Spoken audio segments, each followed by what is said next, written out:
about, I will be read about.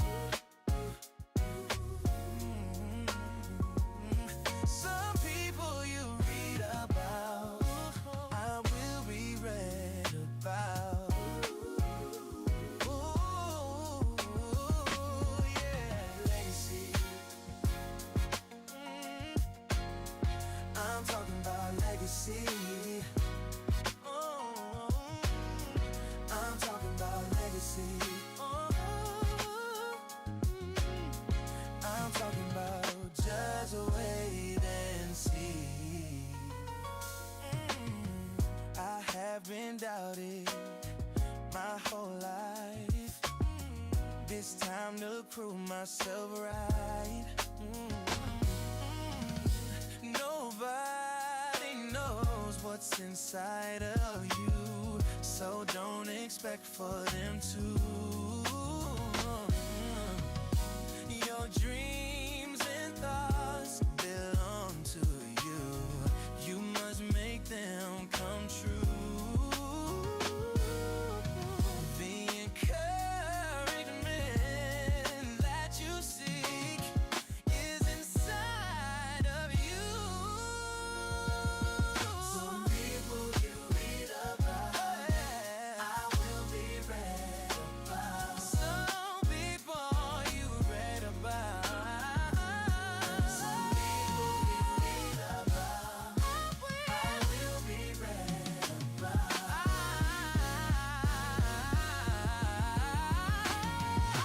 Legacy. Yeah. I'm talking about legacy. I'm talking about legacy.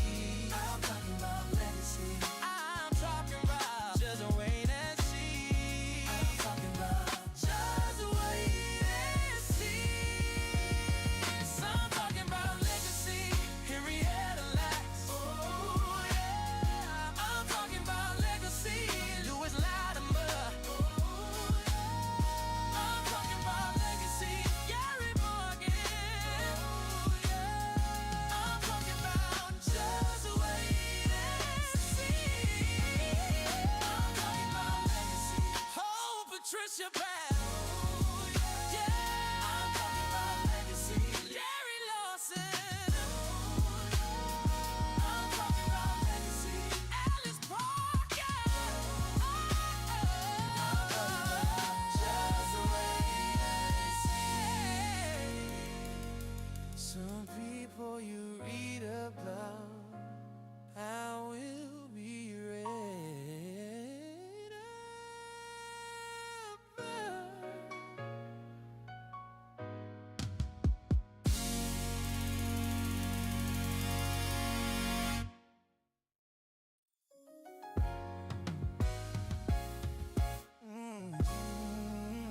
Some people you read about, I will be read about.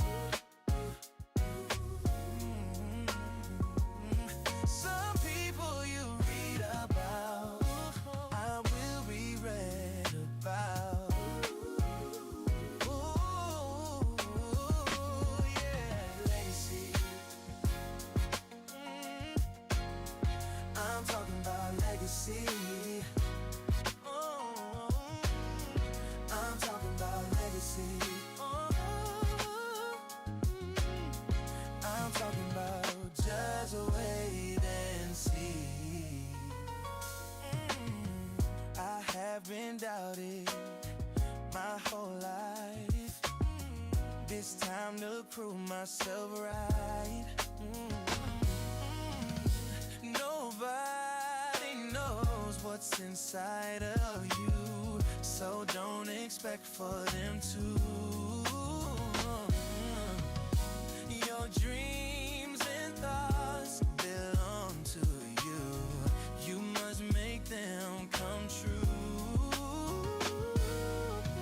The encouragement that you seek is inside of you.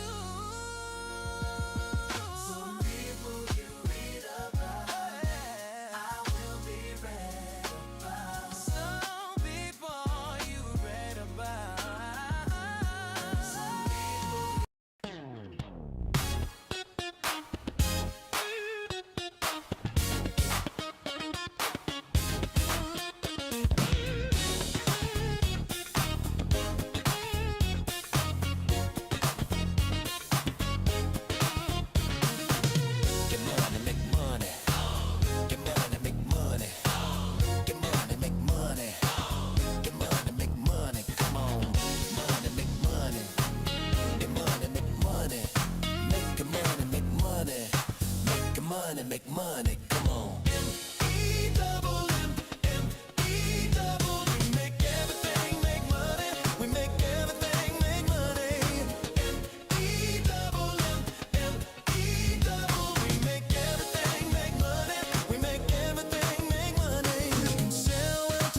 make everything make money. Everyone, welcome to the Impact Symposium. I am super excited. Now, I have to say, my co-host Gussie, she is doing some business right now. We love Gussie. Normally, she's up here with me, but don't worry, don't fret. We have someone very special that will be coming in on the second part of the symposium. So just sit back, relax. Um, we're back on YouTube. Really happy about that. If the comment section isn't there, just bear with me. It's some stuff going on, but don't worry about it. We're gonna move on. Today, we are talking about culture, conflict, and courage. You all know that a lot of stuff has been going on, especially in America. Um, a lot of things that are out of our control, but there are a lot of things that are in our control, and that's what we're going to talk about today. I do want to thank really quickly, shameless plug. I gotta do it. I gotta thank everyone who has been supporting Captain Make Money. We have over 1.5 million views on just 6 episodes. Phenomenal. Just really excited about that. And also, we are close to 10,000 subscribers. 10,000 subscribers. So I'm super duper excited about that. Um, listen, it's a lot of hard work. It's not just me. It's all an MEWM, make everything make money. Our financial club. It's all of us working together. So we're not gonna delay at all. We're gonna get right into it. Here we go, because there's a lot to get through in about a little over an hour and a half. So we are going to talk about the state of America.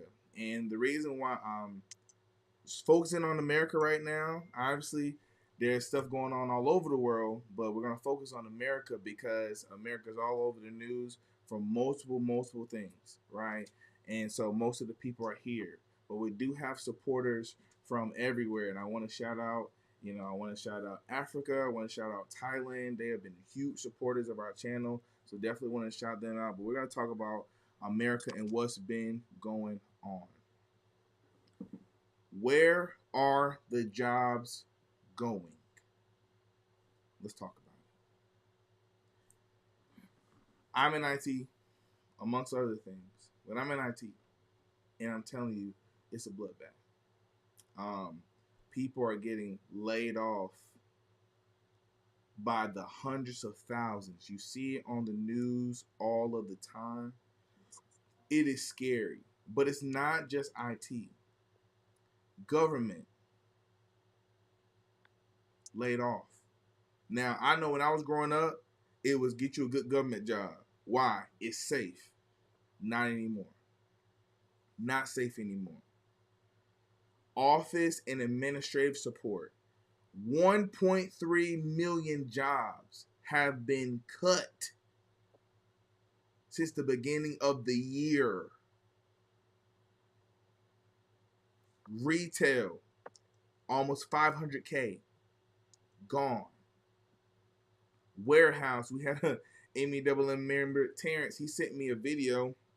He's in IT, but he works at a warehouse, right? And so he's running the robots, he's running the machines, and he sent me a video. And in the video, he said, "Yeah, this warehouse used to be full of people. It was about 4 people in that warehouse. About 4 people." And like I said, I'm in technology. So I know what's going on. And I've worked in huge organizations. And I see what's happening. It's not just AI, but AI is a big part of it. Companies now are trying to use technology to increase their margins. I mean, let's just be honest. They're saying, hey, this robot doesn't get tired. This robot doesn't take off. This robot don't have kids. This robot don't get tired. That's what it's doing. That's what companies are doing. And see, I work in something called organizational change management. So people hire me to take their organization from their current state to their desired state. So I have to look at the people, processes, and technology and say, hey, if you want to get here, this is how you have to execute. And I have had to say multiple times to very big companies, remember this now, remember this. Technology can't buy your product. People do. So when you are so quick to cut people off, fire all these people, understand that people have to buy your product. And you're starting to see it slowly that companies are rehiring folks because they realize that they've cut too many people off. But if you are in a state where you are reliant on that 2-week paycheck, that if that 2-week paycheck don't come, you don't have food, you don't have shelter, you don't have a place to stay, it's time to get moving. It's time to get serious. If you are watching TV, it better be to learn how to create a TV show. There's a time for everything. The time for being lazy is over with. That's done. The time for I'm too tired to do something else, that's over with. We are not in that season. We are in a season where you better work. It's going to be the rich and the poor. You get to decide which side you are on. You get that choice. But you must decide. The members of MEMM, we made our decision. We putting the work in right now. I'm telling you, there are some things systematically that's happening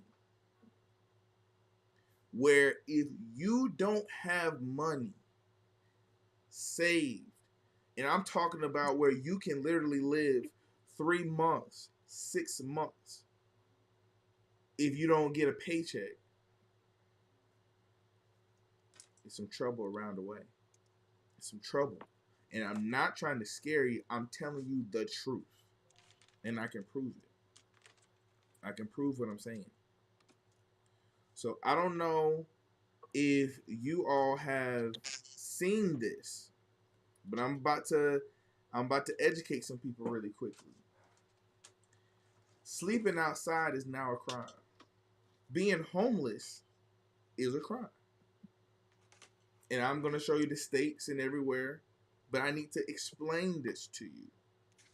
So the Supreme Court 2 years ago put in place where if you are homeless, you can go to jail. Now, I know what you're thinking. This don't have nothing to do with me. I'm never going to be homeless. This has nothing to do with me.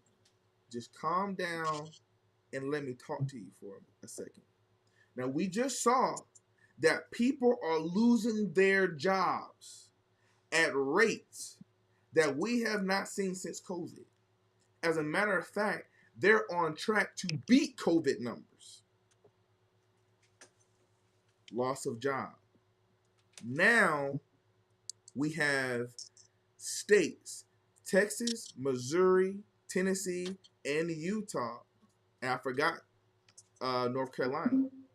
They have already have full camping bans that are enforceable. If the police catch you sleeping outside, being homeless, you go to jail. I live in Georgia. The bill was just introduced. Arizona, Georgia, Kansas, Oklahoma, Wisconsin. Why is this important? If you lose your job and you don't have money saved up, where are you going to live? Where are you going to live? Are you going to live back with mama and daddy? Do they have room for you and your kids? Do you have friends that love you enough to let you stay with them? Where will you go if you don't have money? We already know gas is rising. All of the prices are rising. We know this. And jobs are being lost. And now they put into play that if you lose your home and you have to sleep in your car, you have to be homeless for a little bit. And let's say you lose your car. Because if you don't have money, how are you going to pay the car note? What are you going to do? We haven't had to think like this. I don't even know in my lifetime. I mean, I know COVID was rough, but they had, if you had a home, they had it to where you didn't have to pay for a year. I took advantage of that. But there's no aid coming here. There's no aid. You have to deal with this. This you have to deal with. Now, who's the most affected? Because there's always an audience that is targeted. One thing that I teach our members in MEMM is when you have a product, you have to understand your product is not for everybody. You have to have a target market. So, who is the target market? Black folks. Indigenous, that doesn't mean brown folks. If you're disabled, LGBTQ.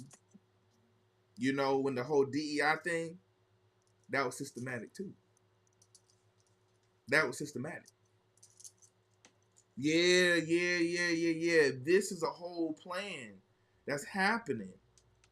And so either you can let life happen to you or you can happen to life.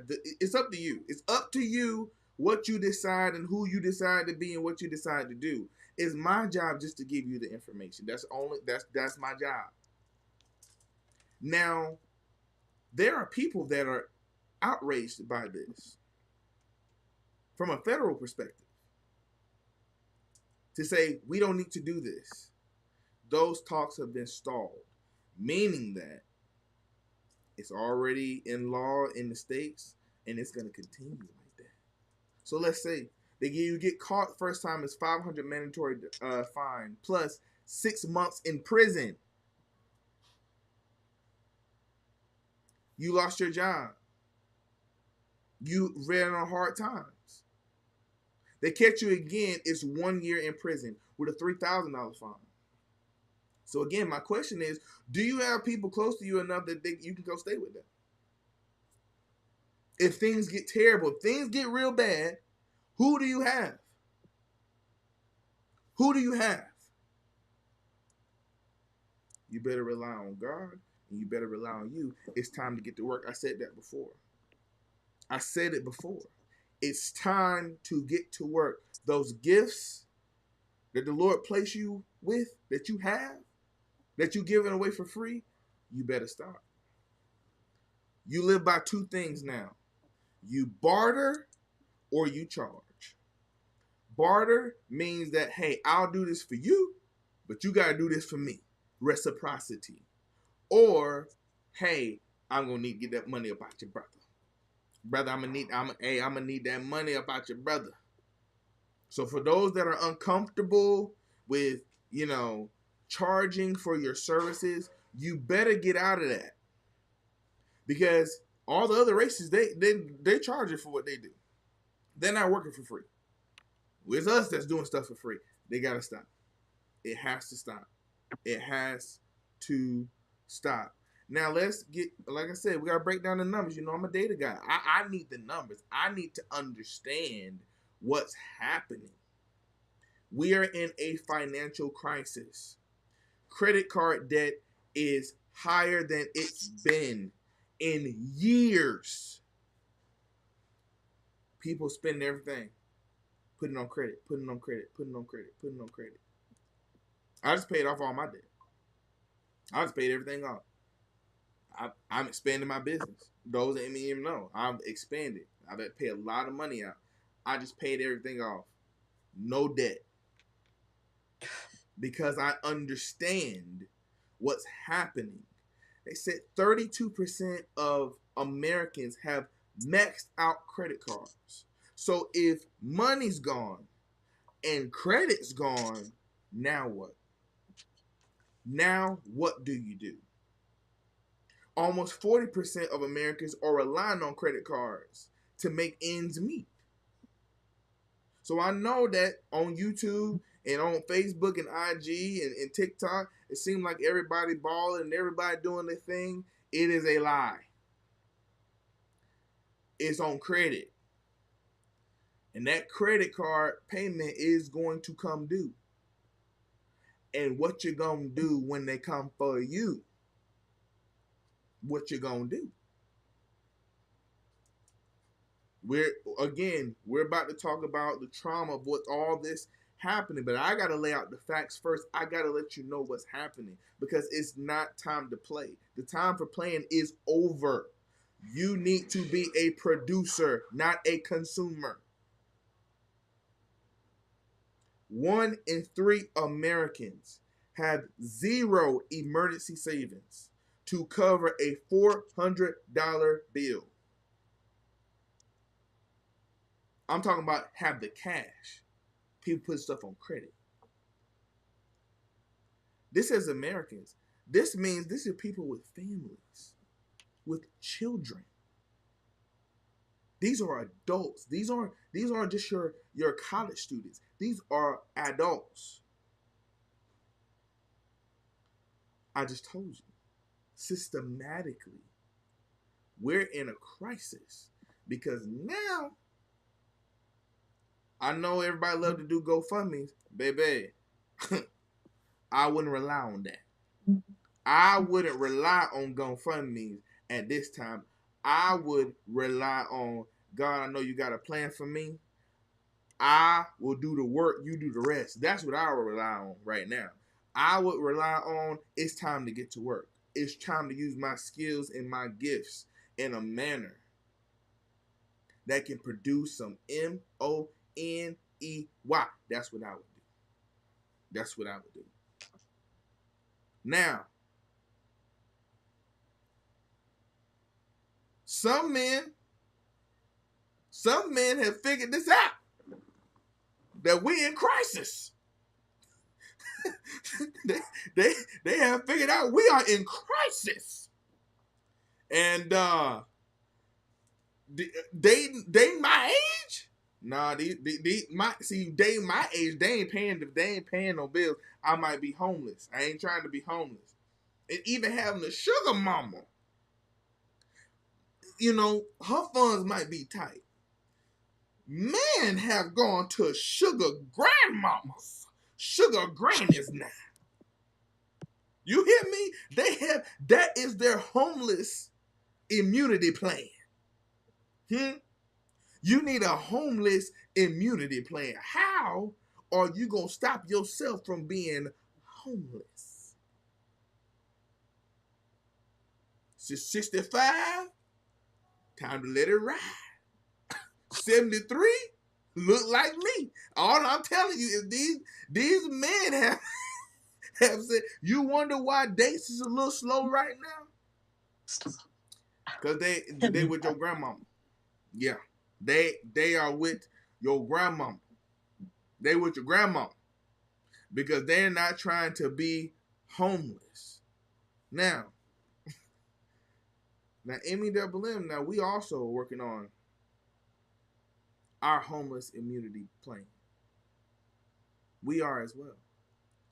But it looks a little different.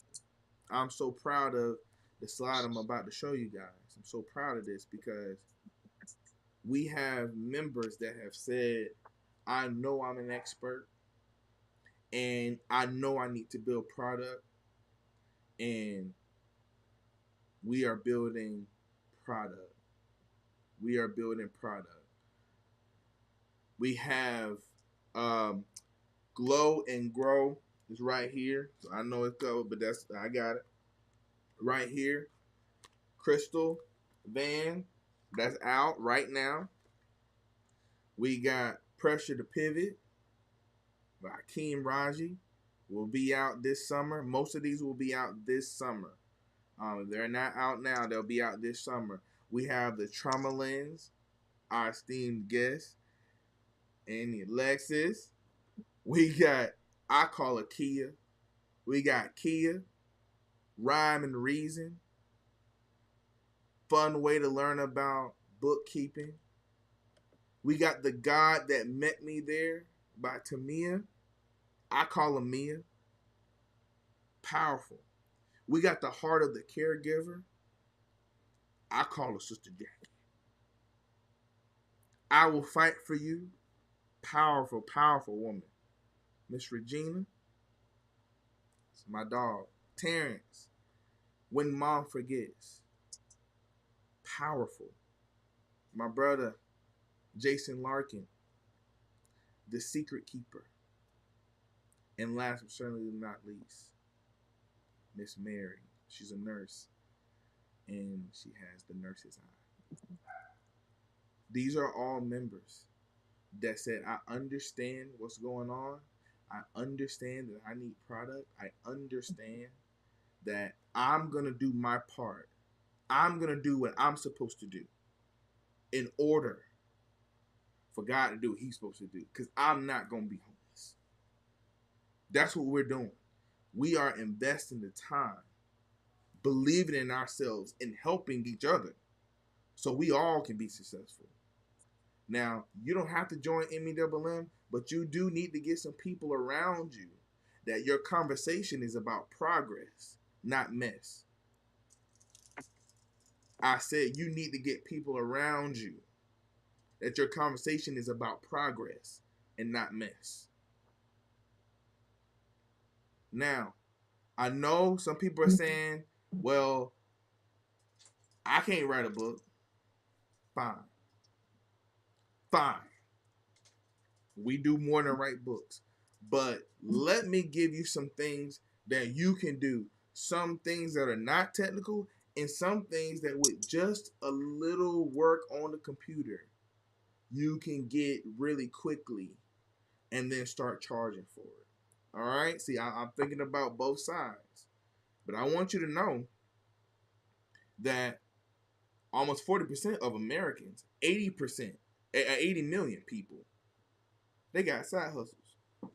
So for you that's sitting out there, that's saying, "Oh, I'm too tired," or it's just too much for me. Oh, I can't do nothing else. Homeless? Can you be homeless? I just want to know. I don't know. I'm too tired. Homeless? That's gonna be my new, because I'm not gonna tell nobody how to live. But when I hear, oh, it's just hard out here and everything. I don't know what to do. Homeless? Why you say homeless? Don't worry about it. No, I'm just saying. I was just talking. Yeah, man, nobody gonna hire me and everything. Okay. Homeless? 80 million people have figured out I can make some money on the side. The average of them is making $1,200. Right at $1,200 a month extra, because they know what time it is. This isn't the time for chilling. It's not the time for Netflix and chill. Unless you creating shows, it's not the time. If you got TV on, you better have a laptop or a book attached to it. That's what time it is. And I'm talking about the whole family. Everybody needs to get going. So I'm going to run down these really quickly. Write them down. If it's stuff you feel like you do, write them down. Mobile car detailing. Can you wash a car? Can you do that? You say, well, can you? If you got a car and you can wash a car, you can make some money. Knife and tool sharpening. Now, when I looked this up, I was like, wait, what? And then I realized that it was people.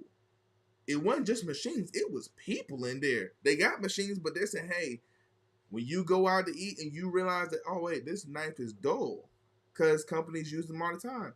There's companies out there that will sharpen that, making 30 to 60 hours, $30 to $60 an hour, sharpening some knives. Mobile notary, excellent side hustle.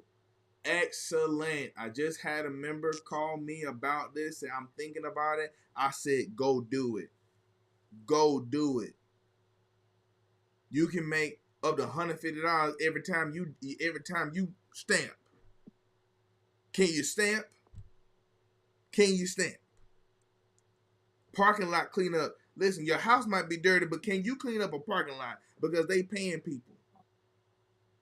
And they paying a lot of money to people to make sure these parking lots are clean.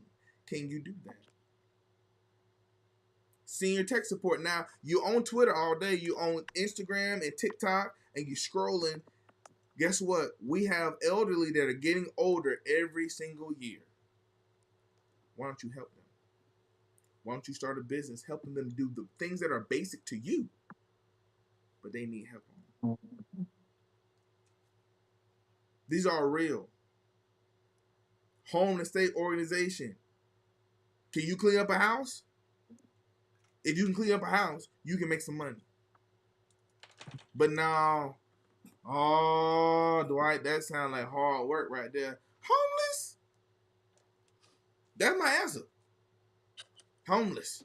If you are too tired to work, if you don't feel like you can do it, if you feel like that life is just gonna take care of you, you don't have to do anything, homeless. That's all I got to say. That's all I got to say. Now, Miss Alexa, she probably gonna help me, because I'll be a little rough on y'all, but I'm just telling you like it TI is. This is time to work. For those that's scrolling, you see the TikTok shop creation. Either you need to be having enough people to be an influencer, or you need to find products that you can promote and you can get paid on the side. These are all real things. If you do have a printer, print shop on demand. I got all kind of stuff printed, and I'm going to have to pay these people all the time. These are and I'm gonna skip to the last one because I was like, man, this is so smart. If you know how to do anything, I'm talking about anything. If you make cookies well, if you're a great whisperer, people want to learn how to whisper. If you knit, maybe you do the Dougie. I don't know what the new songs are, the new dances are. I don't know. But you can create online courses and just get paid. Doing whatever you do best. There are avenues for you out here to make money. It exists. It's real. They exist. We have a saying, I don't lose jobs, I create them. Job fire me. If they do, hey, okay. My life still keep going forward. Nothing stops. There's extra money. See, when you live a life where your job is extra money, that's how you want to live. You want to live. Oh, that's it. Oh, yeah, okay. All right. Well, the play money gone. All right. That's how you want to live, and you can do it. You can do it, and the thing is, you must do it. Now, like I said, now life can happen to you, or you can happen to life. The choice is yours. Now, I want to say this. For people who have lost their job, you did not lose your mind. You did not lose your worth. You did not lose your strength. Skills pay bills. For those that have been watching Captain Make Money, you see I say that all the time. Skills pay bills. If you were ever hired on a job, that means you have skills at something. They paid your bills. Just because you're not in the infrastructure or the ecosystem anymore, those skills are still applicable. You just gotta find the right target market. Who's your audience, right? Trauma is real. So I know I was joking a little bit, but I understand this is a scary time. This is a very, very, very, very scary time. But if you reframe it correctly, it can be fuel. And Alexa's gonna help us with that. Annie. I'm telling you guys are in for a treat. In for a treat. So we're gonna take a quick commercial break. And in 3 minutes, the time has come for our esteemed guest the creator of the Trauma Lens, Miss Amy Alexis.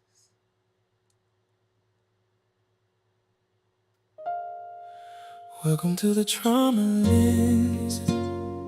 Oh, can't change where you've been. Oh, but you can change your perspective. Oh, welcome to the trauma lens. By the trauma lens. Welcome to the trauma lens.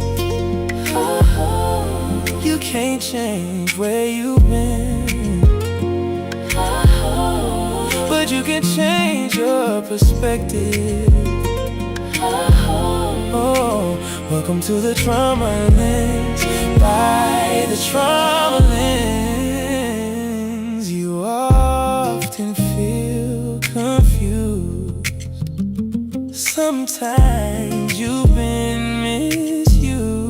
You don't know where to go and don't know how to find the real you. Sometimes you've been abused, but I see the sun shining through. Just change your lens and we'll begin to take you somewhere new. Welcome to the trauma lens. Oh, you can't change where you've been. Oh, but you can change your perspective. Oh, welcome to the trauma lens. By the trauma lens. Let me talk. Your healing starts now. I know you wondered how you could be made brand new. Change your lens. Change your life. Enter the trauma lens. Welcome to the trauma lens. You can't change where you've been. But you can change your perspective. Oh, welcome to the trauma lens. By the trauma lens.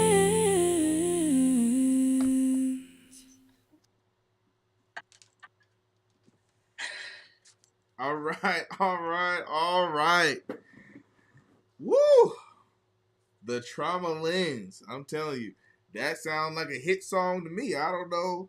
I don't know who wrote that. I don't know who did that, but I'm telling you, that hey, is so fitting for someone who is so powerful, elegant, and I mean at this point, family to me. I'm so excited to introduce these folks to you. Now, you've been all over the world, lived in 75 different countries and all that. But the fact that you are here with us, we are so grateful for you. How are you feeling tonight? Blessed to be here. Glad I'm not a grandma and ready to dive in. So Well, hey, it's hard out here, okay? it is. It's hard Yeah. out here, and brothers is doing what they got to do. These young women, they not paying for dates. Grandma will cook for you and give you an allowance. Hmm. Well, let's set the intention to take some of our viewers from support some of our viewers from victim to victor, right? Because you can also make your own food and do a lot of other things. So we're going to set an intention because intentions are the foundational building blocks for our progress or lack thereof, right? When you speak about just that immunity plan for homelessness, what I heard was that it still involved a lot of going out and outsourcing your needs, which can often keep you in a state of victimhood, because every time you outsource a need and don't provide it for yourself, you're reinforcing the fact that you can't provide something for yourself. So intentions act as an invisible driving force towards the symbiosis of us and our ideas, or our purpose, or a sense of purpose in life. So before we even kick this off, I just want to set that intention moving forward, that we're going to support people from moving from a victim mentality to a victor mentality. And anything that anybody does, anybody that's listening to this now, anything that you should do, if you don't have an intention for it, if you don't set an intention in the beginning, it's likely to get derailed. Agreed. So keep that in your back pocket. Agreed. Let's set the intention. I'm ready. Oh, it's set. We just said it. It's that easy. Okay. You speak it and it's set. Perfect. So it has been set. Yeah. Okay. Well, I'm excited. I'm excited. So let's first get into the trauma lens. I mean, Hmm. the title itself is powerful, right? Because so many people talk about I have trauma, I have trauma, I have trauma, I have trauma, I have trauma, almost wearing it like a badge of honor at some points, Badge of honor. right? Yeah. And when you say the trauma lens, it's almost like you're saying, well, hold on, we have a choice in this. We don't have to be. Hmm. It's based off our vantage point, our perspective, and so I'm going to take your word. So the trauma lens, by definition, in chat, write this down because you want this because we're about to get into some very powerful stuff here. The invisible filter your mind, body, and spirit can develop after painful experiences, a way of moving through the world as if the past might repeat itself. Wow. So, can you elaborate on the trauma lens? Can you take us there, even if you have a visual representation of this? Like, take us through this. Absolutely. So I've never met anyone, including myself, that does not have a trauma lens.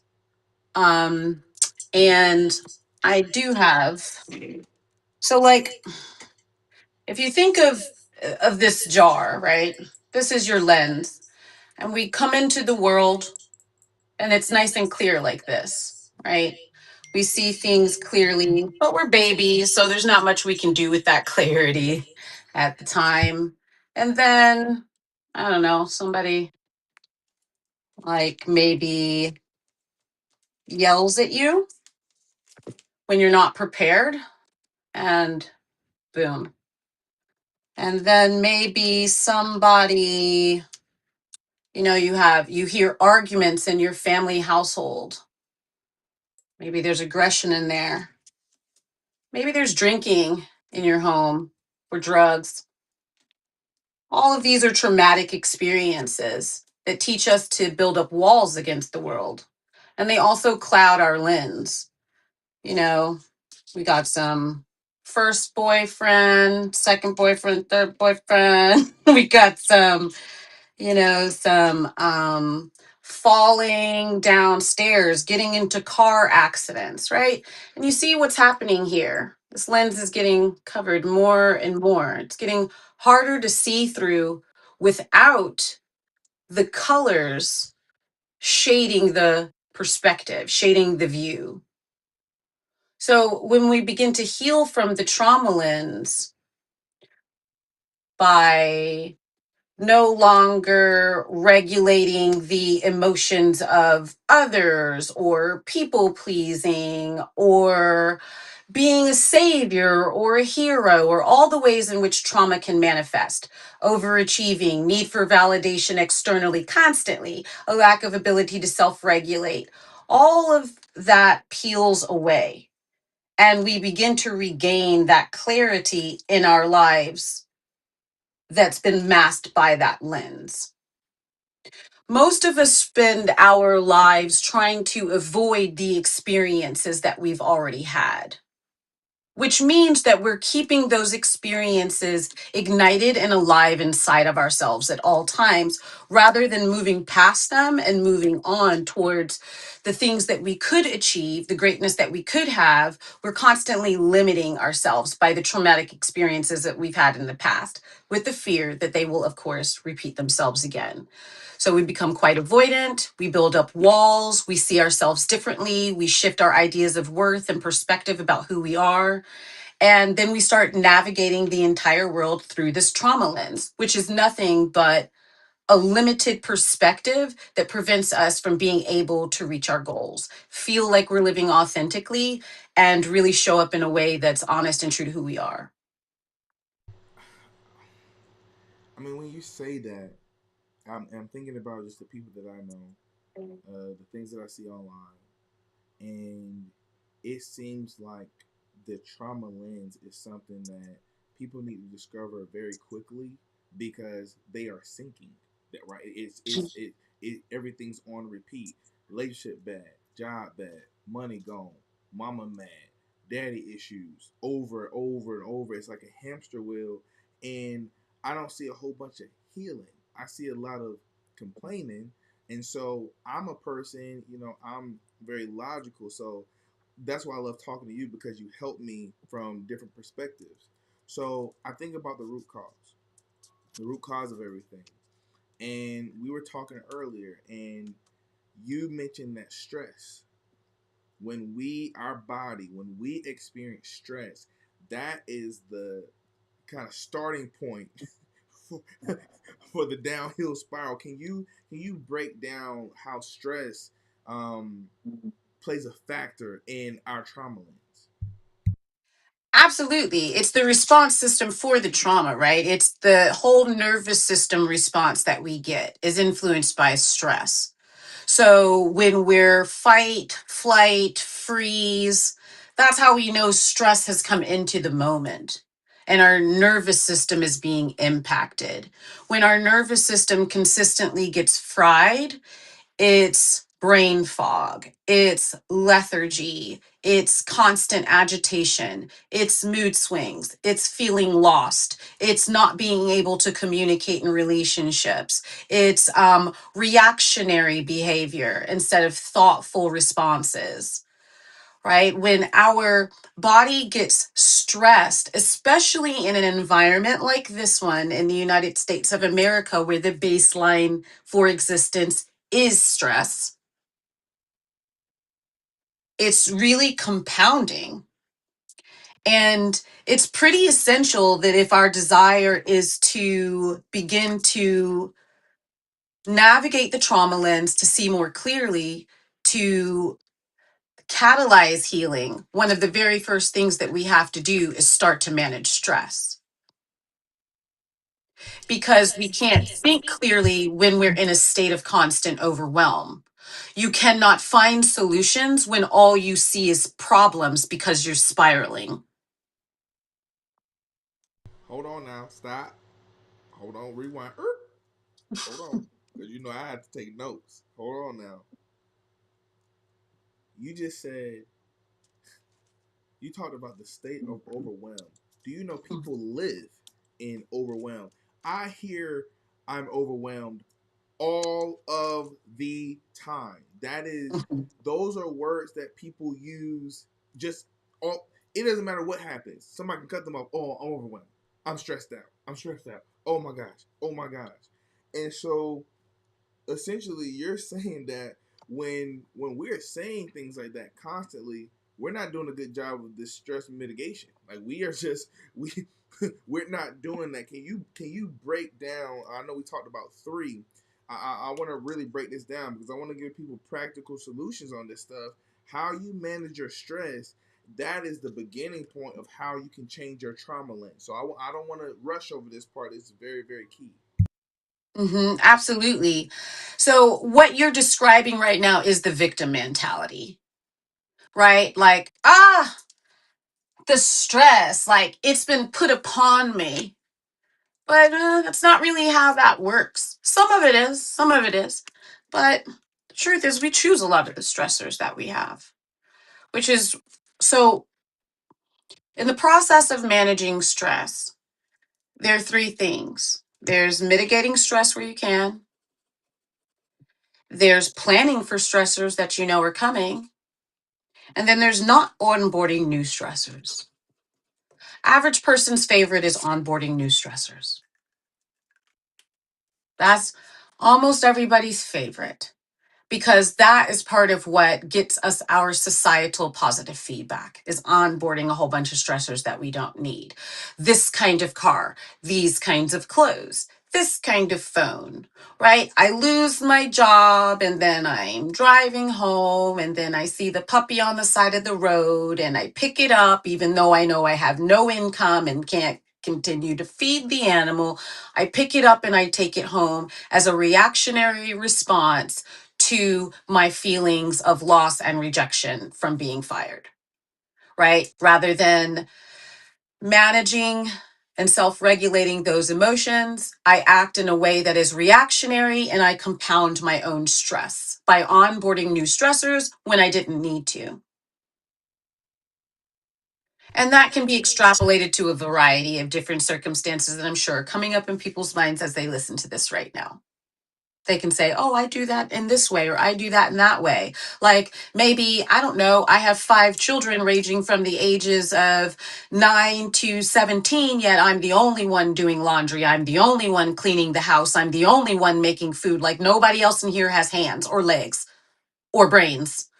It's onboarding stress when you don't need to through a lack of delegation, because maybe, I don't know, somebody told you along the way that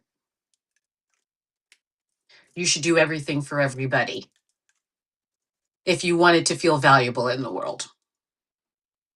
So then we also have planning for stressors. There are a lot of stressors that we know we're going to have. If you have kids, then you have a lot of stressors that you know you can plan for. You know they're going to need shoes every year. You know that they're going to maybe want to go to college or something because you're telling them, hey, you should go to college. So you've got stressors that you can also plan for. Things that you know are coming. Like a lot of the things that you just listed in the beginning of this entire podcast. Oh, look, here are some stressors that we can begin to plan for, right? So let's start thinking about a plan. Instead of spiraling into the idea of the stressors, start creating a plan. And then, of course, mitigating stress is just removing stress where you can, like toxic relationships, maladaptive behaviors like addiction. And that can be to I'm not necessarily talking about drugs or alcohol. I'm talking about food. I'm talking about people. I'm talking about nightclubs. I'm talking about all kinds of addictions that we can have. But yes, it's necessary to manage stress and to begin the stress management process before even embarking upon doing real and true healing, because you've got to begin to clarify the mind.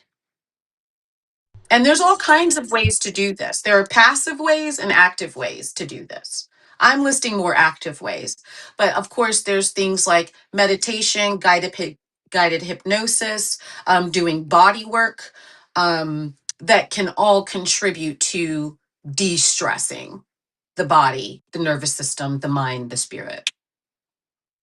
Okay, so I have a question. I've, as you're talking, I'm just writing down things because my mind is just racing. And what keeps coming to my mind is addicted to chaos. Mm, Sometimes we don't know how to feel if we're not in stress, in chaos. We don't even know what peace feels like. We will confuse peace with boredom. Right? I've seen this. People, I'm bored. Oh, in relationships, oh, you're not yelling at me? Oh, you don't really love me. Like you are too calm for me. Like I can't. So because you said we choose our stressors. Now I'm just talking about from a relationship standpoint, but even in job, man, I'm late every day. You fired me? What? How could for what? When I show up, I'm good. Not how life works. So can you Mhm. kind of dive into that when people are addicted to chaos, addicted to distress, to the point Well, where they don't want to let it go? I love that because it's very real, and we can easily see it in things like the rise of reality TV and the fact that people feel calmed when watching um, uh, what do you call it? Murder documentaries, crime shows. Like, oh yes, I feel Snap. very peaceful. And he's like, she stabbed her 27 times. Like, what?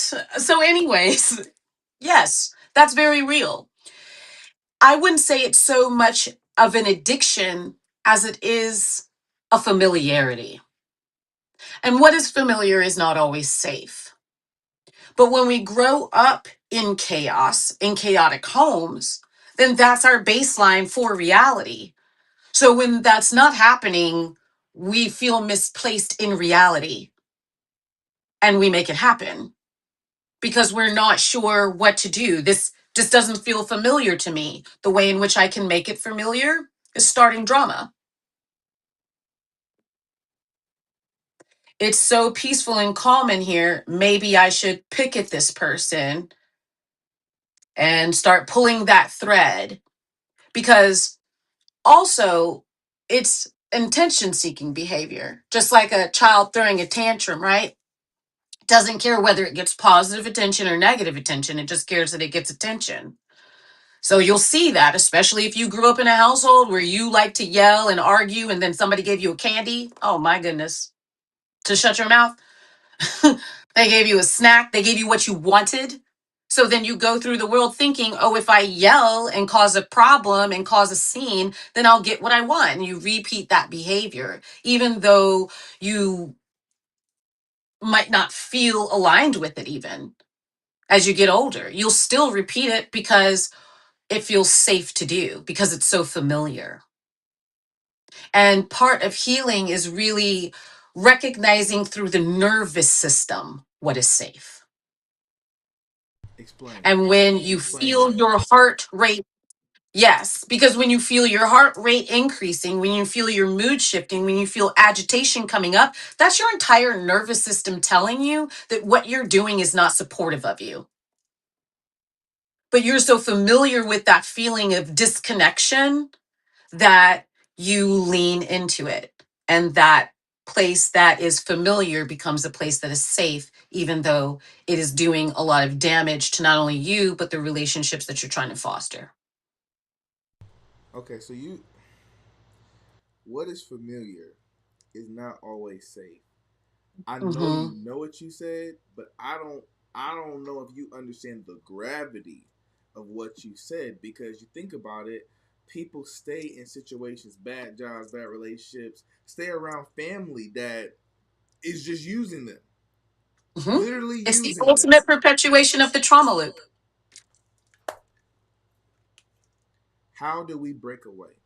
How do people get the strength to say enough is enough? See, for me, it's kind of different because I'm cut a little, I'm cut a little different.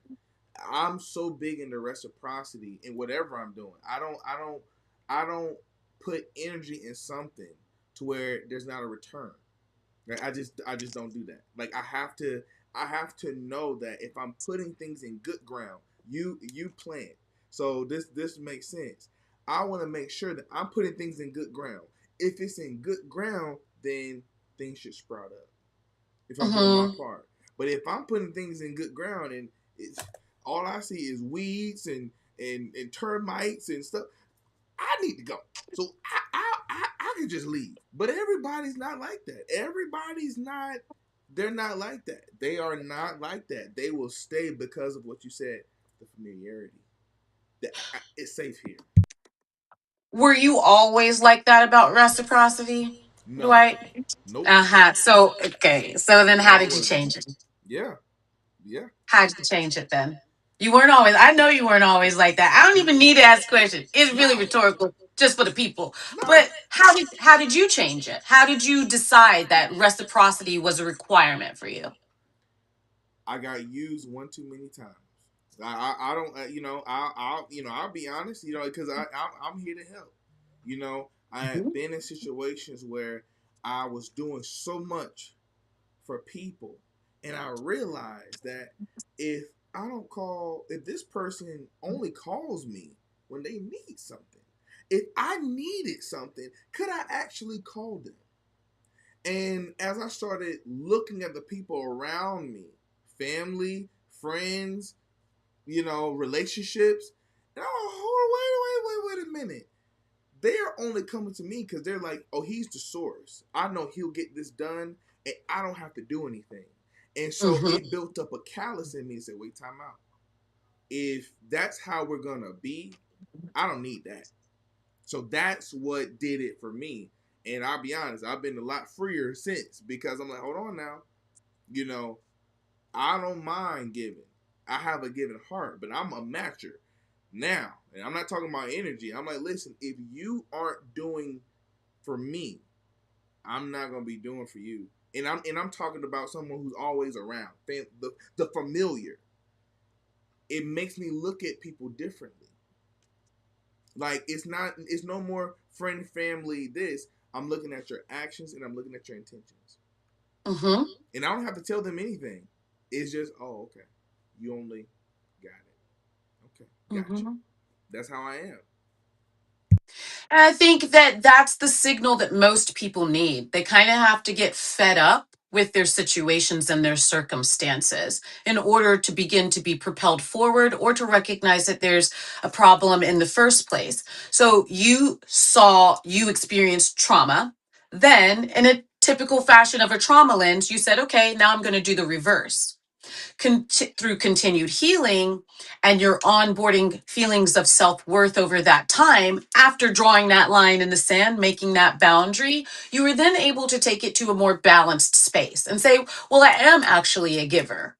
And, but now I can read through the lines and see whether or not a relationship is going to be reciprocal and I should give to it, or whether or not this is something that I'm choosing to give out of the kindness of my heart with no expectation otherwise. So you shifted your perspective, but it all started with you having the traumatic experience, getting fed up with how you were showing up in that experience. And that's a big part of the catalyst that's going to make us initiate the healing processes, start to seek out change, is being fed up with how things are now, which is why I always encourage people not to enable other people. We love to do that. We love to do work for people. But what we don't understand is that when we're doing other people's work, we're not creating a space where they can learn and grow and do their own work. What would happen if you did your child's homework all the time?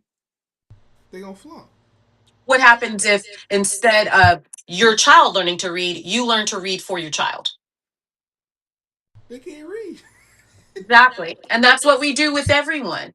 Oh, I'll just do it. I'll just let me.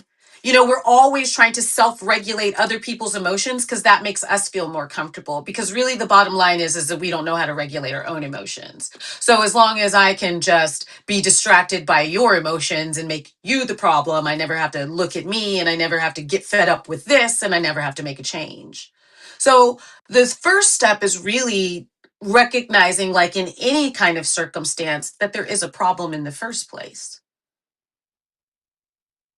And then from there, setting the intention towards the new goal. Because once we set an intention, and I'll repeat it again, our bodies naturally, just like our heartbeat, until you make it stop beating, your body seeks symbiosis, point blank, period. That's what it does. As a biological entity, it seeks homeostasis. So, whatever you tell it, it's going to put that into the framework of its existence and balance out with that. So that means anytime you tell your mind that you can't do something, you're integrating that into your framework as a truth. And then you're like, oh,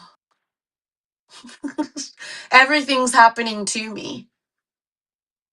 And we've got to move out of that space into one of more authority. We give our authority away in so many ways, it's mind blowing. And then we wonder why we feel weak, lost, overwhelmed, and burnt out.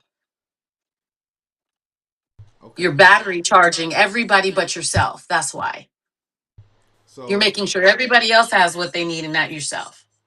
now I had to write that down too, because you hit something. I know, Chad. Listen, I know she stepping on some toes right now, and this is for the givers she talking to right now. I'm gonna call you out by name. The givers that just People gotta give, gotta pleasers, the givers, and the people pleasers. the givers and the people pleasers. So my question Those still is, suffering from the mammy complex. so Oh, I have no value unless I'm a service master. Thank you kindly. see, this is the real end coming out now. This is It I is. told you. When you said earlier that you were going to introduce me and maybe I would go lighter on people, I was like, oh, well, we'll give that a try. We'll see how that goes. So I'm going to be the light one. so for the givers, you said something that people give their authority away, right? And also you referenced the mammy complex. So for the givers in particularly, how can they use their heart the right way with it not getting trampled over, right? Because a taker, I just do things that givers and takers. I try to be pragmatic. A taker will see a giver and say, "Oh, it's lunch. It's hey, they look good. I can use you all day." And the giver is giving out of their heart, and that's all they know how to do. Like you said, your homework, I'll do it. The project, I'll Hold do it. on. How? It's not it's not all they know how to do. It's all they're choosing to do. Hold on now. You can do whatever you want under the sun. It's what they're choosing to do. Correct me. You can continue. So again, no, that's perfect. So I'm saying how can they have more regulation, right? Because what I don't like and what I don't want to see happen to where people give and then they all give out, right? They give all the way out. There's nothing left to give. And then there might be a cause or someone that they should give to, but they've been burned so many times because they could not recognize a taker. And the takers did what they do best. They took. So much so for when someone who is worthy, or a situation is worthy, or a child is worthy, or a job is worthy, or where the opportunity of a lifetime is worthy, you have nothing to give. How does that person regulate that before it gets to that point? Okay, so I think the most important thing to mention is that it is a journey. There's not one answer, it's not one size fits all. As you move along the healing journey, you personalize it to yourself, right? And it is a journey. It took you, I don't know, 35, 45, 55 years to get to the point where you realized something was wrong. So let's just give it a chemical half life and say that if it took this long to create it, it's going to take half as long to get rid of it, right? So you've got to reinvest in yourself where you've been investing in all of these other places and spaces for external validation from people you don't even value, right? So that's part of it. And then the other part is setting intention. Everything starts with setting intention. So if you're trying to learn to draw boundaries, if you're trying to learn to if you're trying to determine where your boat is leaking, you start with the whys. Why am I doing this for this person? What is my intention in doing this for this person? And then when you get that answer, you ask the same question again. And then when you get that answer, you ask the same question again until you get to a real answer, which is probably that you don't feel like they will stick around if you don't bend over backwards and do everything for them. You will be rejected.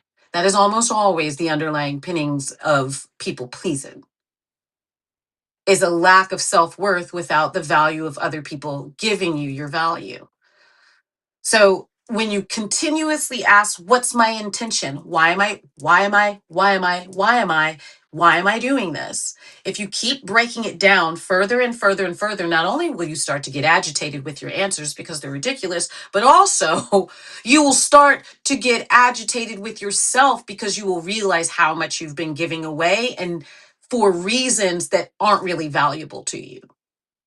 So it starts small. It starts with questioning your decisions rather than being reactionary. You question your decisions. You start putting thought into the choices that you're making rather than just doing what feels familiar, being reactionary in the world. You cannot keep doing the same thing and expect a different result. You've got to change up what you're doing. And the very first start is asking, why am I doing this? Everything starts with the why. It's just like in business, is it not? Don't they say that in business? That's what I was What's about to your say. why? That's How is your business going to work if you don't have a why? You'll never have anything to come back to without the why. If your why ends up being, I don't think that this person will love me if I don't do these things, the very next thing is going to come up in your mind is, does this person really love me then? And then you're like, let me give that some more thought. What do I think love is? What, and then you learn about yourself. A lot of us are living the world as who we are told we are, not who we are. So we have to get to know who we are. That's why when you ask people, they're like, I'm a mom, I'm a dad, I'm a doctor. Those are jobs and titles. That's not who you are. Those are brand labels given to you by a system that doesn't care about you, by the way. They're not who you are. A status symbol is not who you are. Your clothes are not who you are. Your car are not who you are. Your choices are who you are. How you show up is who you are. And that's why a lot of people are feeling some kind of way right now because they can feel themselves showing up in ways that aren't authentic. So I got a question. I got a question. Um, because I have to brag on you a little bit because you are someone who, when you speak, I listen because your perspective is global. You have seen people literally all over this world. And when we Yeah. started, it was real slick, it was real slow, real, just like real, like, hey, U.S., you kind of got it wrong. We live off stressors. Like this is how we function off stress. So, would you give our audience just a perspective of how is it living abroad, and how are the people, how do they respond to trauma? What is trauma to them? Because even for me, someone who, where I'm looking at moving out the country myself, to Thailand, we've had those conversations, and the thing that keeps coming up is how when they live, what they have stress is health related, family related. It's not money related. It's not more status. It's not that. It's different. And so I want to hear from you. Is stress the same everywhere, or is this some type of system that we have going on here that is more intense than the rest of the world?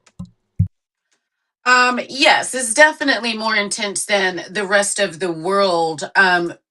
I mean, at this particular moment, so we'll have to be a little flashback with it because at this particular moment, stress is rising all over the world. So things are shifting and changing in a way that they haven't ever before in history. So we have to make note of that. But in my nearly 20 years abroad in 75 countries under my belt across 5 continents, I definitely learned that the stress looks very different. And one of the main reasons why is because in other countries, there's real community. And here, community is something that's often divided purposefully. It's just like, you'll go to other countries and families all live at home. The grandmother, your children, everybody's in a family home, right? But when we're here, we're 18 and then you're kicked out ignition of the stress baseline, right? Like you're 18, you're kicked out, you're supposed to go out and buy a home and have a car and have a job, and you're a child because you're 18 and your brain's not even fully formed, but you're supposed to go out into the world and make a whole bunch of adult decisions. Your brain's not even fully formed until you're 32, but you're supposed to go out into the world and make a whole bunch of baseline decisions that are going to change the entire rest of your life with a significant lack of information and a even more significant lack of experience. So when you travel around the world, you recognize that through a sense of community, education continues. Through a sense of community, there's support and connectivity so that when people have experiences, they're not always within this mindset that they're having these experiences alone. So they begin to move through and process challenges rather than spiraling into their personal darkness all the time. When you're abroad, people don't even really ask questions like, what do you do? I can't recall ever being asked that anywhere besides the US. People will say, what do you do for fun? They don't ask you what your job is. Who cares? It's a job. What does it have to do with anything? What does how you pay your bills have to do with anything? It's, but in a society like a capitalistic one in which we live in, our whole entire worth is tied to an income, is tied to some sort of definition of wealth, which is indoctrination into a lie. But it's a lie that undercuts almost everyone in this culture and has them running around feeling absolutely inadequate and creates challenges for them to even self invest. Because in order to invest in the self, you have to feel like you have some sort of worth. Why do you invest in a stock? Because you feel like it has some sense of worth. If you don't feel like you have any worth outside of what other people give you, you will not invest in yourself. You will sit around and you will wait for other people to invest in you. And guess what? They won't, because they don't care and they're busy investing in themselves. It's like, they're not going to do that. Plus, how can I do something for somebody else that I can't really do for myself? I can't. I can't love someone if I don't have any love for myself. It doesn't work like that. I can't feed anyone if I don't know how to cook. I gotta let it cook. So my question is, okay, because we got 10 minutes, and obviously this is just a. We're gonna be doing this a lot, people. So just get get Yes. used to We're this. going very gentle tonight. It's a get very gentle get used to ease this. into. Get very used to this. You Yeah, you and said Alexa's like tonight. Don't want to overwhelm anybody. you said the you don't invest in something that you don't feel like has worth. But I want to go one step deeper. And this is a very common term where people are like, I don't love myself, right? People say, either their actions show it, or sometimes people just say it flat out. How do you know if you love yourself or not? And I know that's a loaded question, but I'm asking you, how does one know that they love themselves? You know that you love yourself when your choices are designed around your greater good.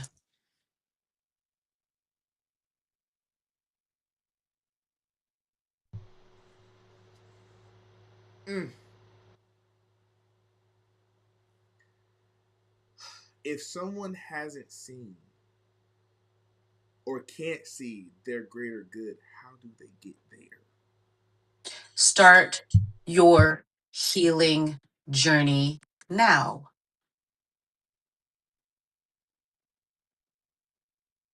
There isn't any way to get to a place of self recognition and understanding without healing, because there's no way to see through the lens until you clean it off.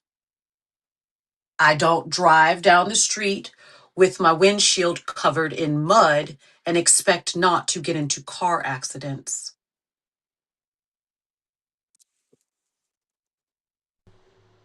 Well, after that, the only thing that I can say is welcome to the trauma lens.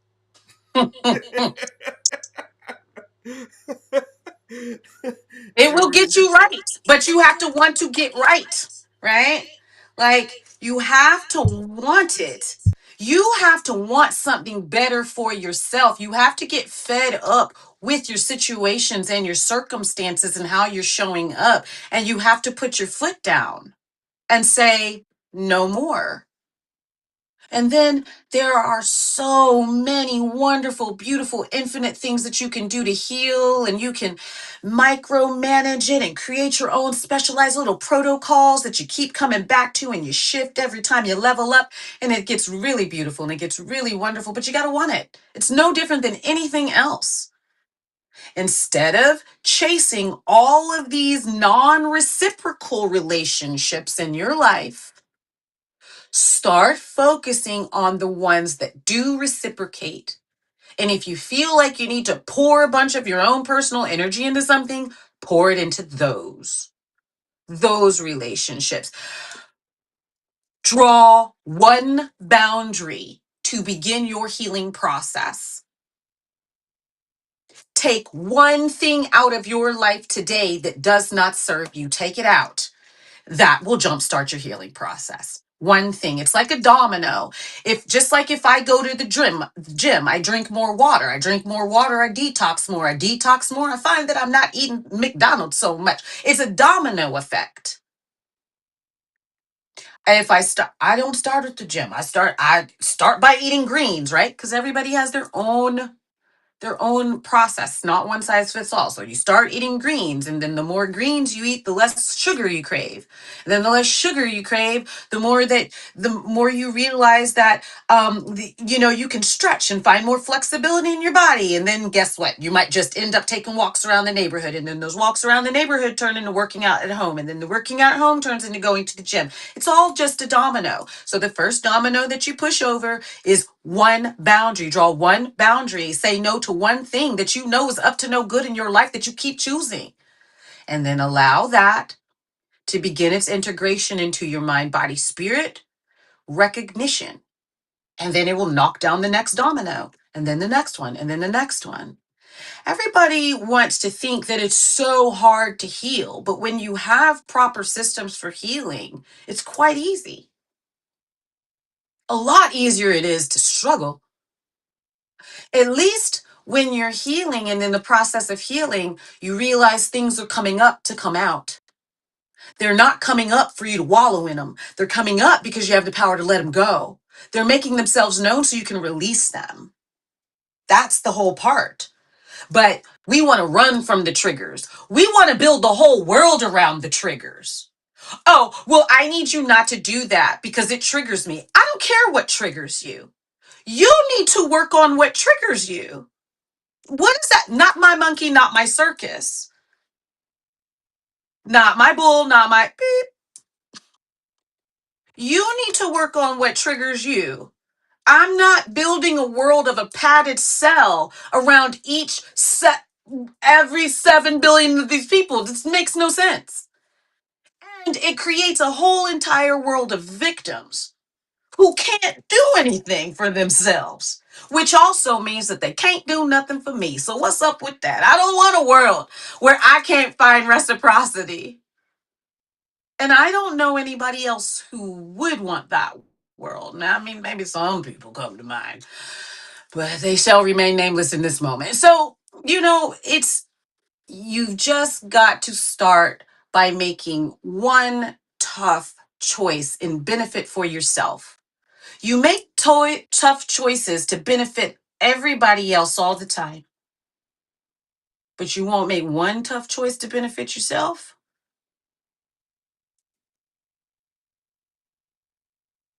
I I'm gonna be honest with you. As we're closing, I'm gonna say something. And I'll let you have the last word. Um,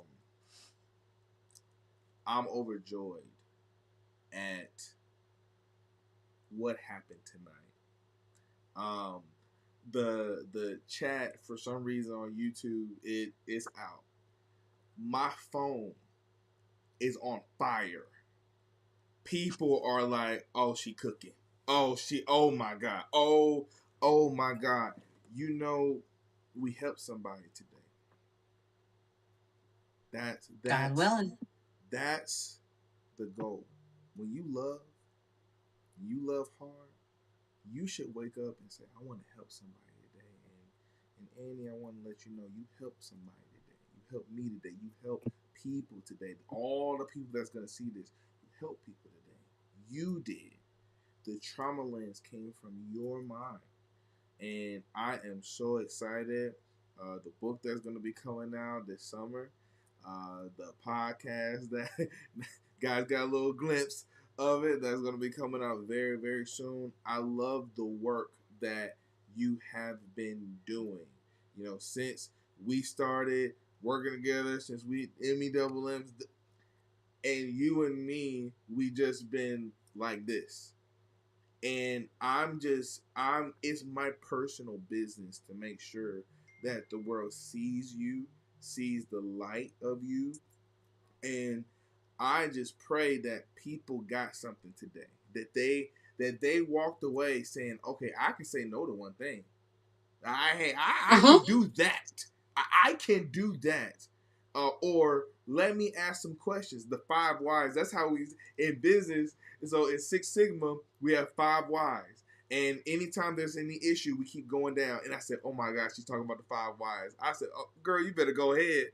You better go ahead." So I'm super proud of you. I'm super proud of what you're doing. I'm glad that we're a part of it, that I'm a part of it. Let everybody know where they can find you, and then I'll give you the last word, and then everybody get ready because you're gonna be seeing a whole lot of this lady real soon. You can find me at the Emotion Coder on socials, on YouTube. I'm Analexis Holistic. My website is Analexis Holistic. Um, and I'll leave with this note. Oh, I'm also brand new on Substack, Analexis Holistic, the trauma lens, right? So I'll leave on this note. So the person that you're sitting looking at now, this is a version of me, right? That has been through a lot of work. That's why I'm here talking about this. When I'm speaking from experience. So anybody who felt like they were called out, don't feel called out. I'm not talking to you. I'm talking to me. I'm reminding me, right, of all of these things. But if it resonates with you, don't hide from it. If you feel some kind of way about what I said, let it be known that that's God letting you know where to start. Because anything that makes you feel some kind of way is letting you know, pay attention to this, right? I've been there, I've done the things. It's what propelled me across the world to seek my own healing. Talk therapy had a limit, and I found things that don't have limits. And I'm here to tell everybody about those limitless things that they can do on their own without spending a dime to heal themselves. Your body is designed to heal. I've been through my bouts with big pharma and all the labels of depression and anxiety and all of the stuff. Feeling like I was not good enough, feeling like I could not accomplish things. And that's even Dwight coming from all of that ultra support that I come from. And it's to let people know that, sure, you can come from a loving home and you can have support and you can still feel like trash every day you wake up because trauma is real. And for any of you on here that are empathic, that feel things really, really intensely, I'm going to be your person. This is going to be your space. Just let it ride. Just listen. It's all coming through. You don't have to do so much till you're prompted. Change one thing. That's the one thing you have to do. That's the only thing on the to do list. But a lot of it is just going to come from listening and hearing that something else is real outside of this feed that's telling you that everything that you're feeling and thinking, you should be feeding into that negativity inside yourself. I'm speaking from personal experience, and I'm now sitting here at the age of 46, someone who has transformed into someone else. I if you used to make me, if you used to look at me some kind of way, you would be so lucky if the spit did not fly straight out my mouth onto your face. And I'm like, what? Living through anger and rage and resentment and hatred and bitterness. And what I realized, ooh, these things is giving me wrinkles. Hold on now, hold on. I had to change this. Because the wrinkles just aren't on my face, they're in my soul, they're in my heart. I'm building up walls. I'm keeping people out. I'm separating myself from people who deserve love, which is everybody on this planet, especially the people who act out the most. Right? But it's about coming back to the self, and it's not about speaking from a place that is pedestalized. It's about speaking from a place of experience. I felt so traumatized that it took me across 75 countries to find what really worked. And guess what? I found it. So we're going to drop the mic on that, and I'm going to tell y'all what it is as we keep going. Welcome to the Trauma Lens. Welcome. Everyone, thank you so much. All the folks that's been on, I've been getting calls and texts and people on Facebook, people on YouTube. It's going crazy. Annie, thank you so much. An Uh, honor. this is a blessing. Just thank you for trusting me, and we're just getting started. We're just getting An started. honor and a gift. An honor and a gift. Everyone, Amplify that voice. Yes, yes. It's a blessing. It's a blessing. If you're here, if you're listening to this, know that you're blessed. Know that things are about to change. Know that everything is waiting for you. Dwight and I are waiting for you. waiting. We are waiting to blast you off, Come on. help you reach those goals, help you set those intentions. MEMM, stop playing. Come on now. I mean, stop playing with us. All right, everyone. Get ready. The Trauma Lens will be coming out very, very, very, very soon. And all the books that you saw from our MEWM members, they will be out by the end of the summer. So we know you up real soon. Keem up. We got Crystal out right now. Everyone, thank you so much for your time. Have a wonderful, wonderful night.